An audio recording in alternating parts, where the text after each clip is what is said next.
So ಇದನ್ನ ಕಿತ್ತಾಕೋದು ಎಷ್ಟು ಸರಿ ಎಷ್ಟು ತಪ್ಪು? ಒಂದು ಓಟ್ಗೆ NOC ನಾವು ಒಂದು ಓಟ್ ಹಾಕೋದ್ರಿಂದ NOC ಕೊಟ್ಟಂಗೆ ಜನಗಳಿಗೆ ನೋಡು ಅದ್ಯಾಕೆ ಹಿಂಗ್ ನೋಡ್ತೀಯ? ಹೌದು, ನಮ್ಮ ರಾಜಕಾರಣಿಗಳು ಯಾರಿದ್ದಾರೆ NOC ಕೊಟ್ಟಂಗೆ ನನ್ಗೆ ನೋ ಅಬ್ಜೆಕ್ಷನ್ ಸರ್ಟಿಫಿಕೇಟ್. ನೀನು ನನ್ನ ಪ್ರಾಪರ್ಟಿ ಮೇಲೆ ಏನಾದ್ರೂ ಮಾಡ್ಕೊ, ನಾನು ಕೇಳಲ್ಲ, ನನಗ್ ಟೈಮ್ ಇಲ್ಲ, ನೀನ್ ಏನಾದ್ರೂ ಮಾಡ್ಕೊ ಅಂತ ಹೇಳಿ. ಇದನ್ನ ಈ ಅಡ್ವರ್ಟೈಸ್ಮೆಂಟ್ ನ ಅಲ್ಲಲ್ಲ, ನಾನ್ ಕೇಳ್ತೀನಿ ಅಣ್ಣ, ಈ ಅಡ್ವರ್ಟೈಸ್ಮೆಂಟ್ ನ ನಾವು ಜನಗಳು ಕಿತ್ತಾಕೋದು ಸರಿನಾ ತಪ್ಪ? ನೀವ್ ಹೇಳಿ. ನಿಮ್ಗೆ ಯಾಕೆ ಬೇಕದು? ತಿಕಾ ಮುಚ್ಕೊಂಡು ಹೋಗಲ್ಲ.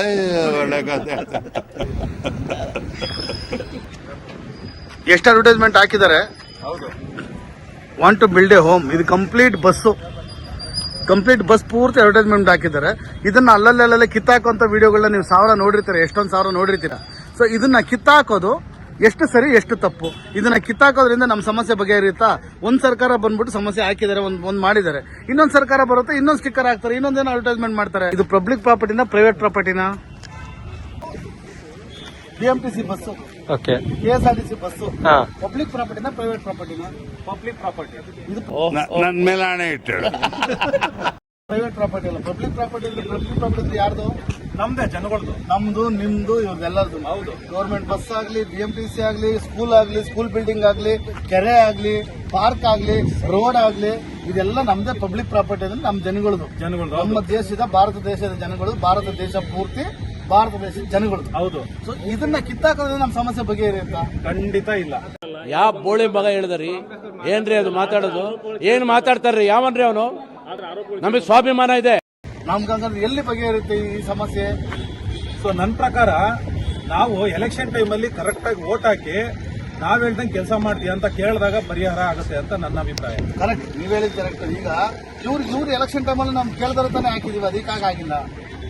ಯಾಕೆ ಅಂತ ನಮ್ಮ ಹತ್ರ ಒಂದು ಓಟ್ಗೆ NOC ನಾವು ಒಂದು ಓಟ್ ಹಾಕೋದ್ರಿಂದ NOC ಕೊಟ್ಟಂಗೆ ಜನಗಳಿಗೆ. ಹೌದು, ನಮ್ಮ ರಾಜಕಾರಣಿಗಳು ಯಾರಿದ್ದಾರೆ NOC ಕೊಟ್ಟಂಗೆ ನಮ್ಗೆ ನೋ ಅಬ್ಜೆಕ್ಷನ್ ಸರ್ಟಿಫಿಕೇಟ್.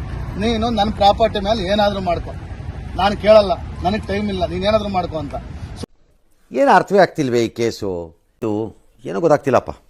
ಅದನ್ನೇ ರೈಟ್ ಟು ರೀಕಾಲ್ ಅಂತ ಬಂದ್ರೆ ಎಲ್ಲರದೂ ನಾವು ಪ್ರತಿಯೊಂದು ಈಗ ನೋಡಿ, ಕಿತ್ತಾಕೋದ್ರಿಂದ ಸಮಸ್ಯೆ ಆಗಲ್ಲ, ನನ್ನ ಕೇಳ್ಬಿಟ್ಟು ಹಾಕ್ಬೇಕು.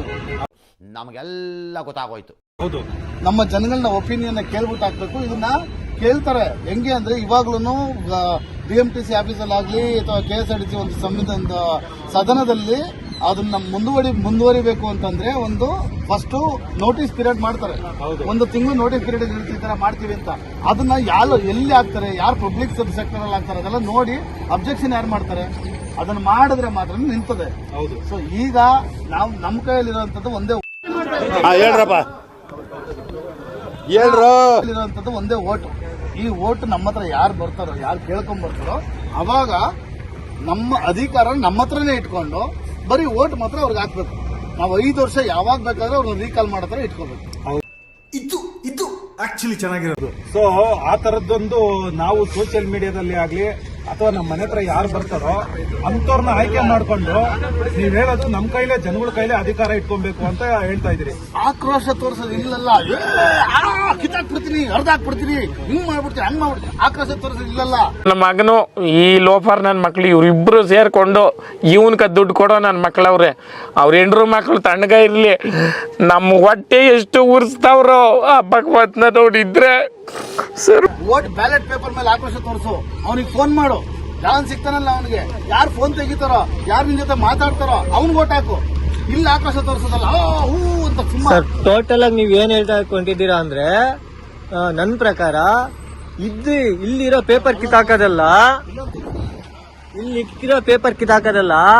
ನಮ್ಮನ್ನ ಆಳ ನಾಯಕರನ್ನ ಫಸ್ಟ್ ಕಿತ್ತೆಸಿಬೇಕು, ಕಾರ್ಮಿಕರನ್ನ ಹಾಕೊಬೇಕು, ಕೆಲ್ಸಕ್ಕೆ ಇಟ್ಕೊಬೇಕು ಅನ್ನೋದು ನಿಮ್ಮ ವಾದ. ನಿಜನಾ? ನಾವು ವೋಟ್ ಹಾಕಿ ಕೆಲ್ಸಕ್ಕೆ ಇಟ್ಕೊಂಡ್ಮೇಲೆ ಅವನು 6 ತಿಂಗಳು ಒಂದ್ಸತಿ ನಮ್ಗೆ ರಿಪೋರ್ಟ್ ಕೊಡ್ಬೇಕು. ಮತ್ತೆ 5 ವರ್ಷನೂ ಜನಗಳು ನಾವ್ ಹೇಳ್ದಂಗೆ ಕೆಲಸ ಮಾಡ್ಬೇಕು. ಆಮೇಲೆ ಆತರ ಕೆಲಸ ಮಾಡ್ಲಿಲ್ಲ ಅಂದ್ರೆ ಅವನ್ನ ಕಿತ್ತು ಬಿಸಾಕ ಪವರ್ ನಮ್ಮ ಹತ್ರನೇ ಇರ್ಬೇಕು. ಇದು ಒಂದು ಒಳ್ಳೆ ವಿಚಾರವಂತಿಕೆ. ಈ ತರ ವಿಚಾರಕ್ಕೆ ವೋಟ್ ಹಾಕ್ದಾಗ ಮಾತ್ರ ಈ ಬದಲಾವಣೆ ಬರುತ್ತೆ ಹೊರತು ಅಲ್ಲಿವರೆಗೂ ಏನ್ ಆಕ್ರೋಶ ಪಟ್ರು ಬದಲಾವಣೆ ಬರಲ್ಲ. ನನಗಂತೂ ನನಗಂತೂ ಈ ಜೀವನವೇ ಬೇಸರವಾಗಿ ಹೋಗ್ಬಿಟ್ಟಿದೆ. ಹೇಳ್ದಂಗೆ. ಓಕೆ ಓಕೆ, ನಮಸ್ಕಾರ ಎಲ್ರಿಗೂ. ನಿಜ ಸರ್, ನೀವು ಹೇಳಿದ್ದು ಓಕೆ, ಥ್ಯಾಂಕ್ ಯು. ನಿಮ್ಮ ಅಮ್ಮನ ಪಿಂಡ ಯಾವ ಬೋಳಿ ಮಗನಿಗೆ ಅರ್ಥವಾಗುತ್ತದು ಅಷ್ಟೇ.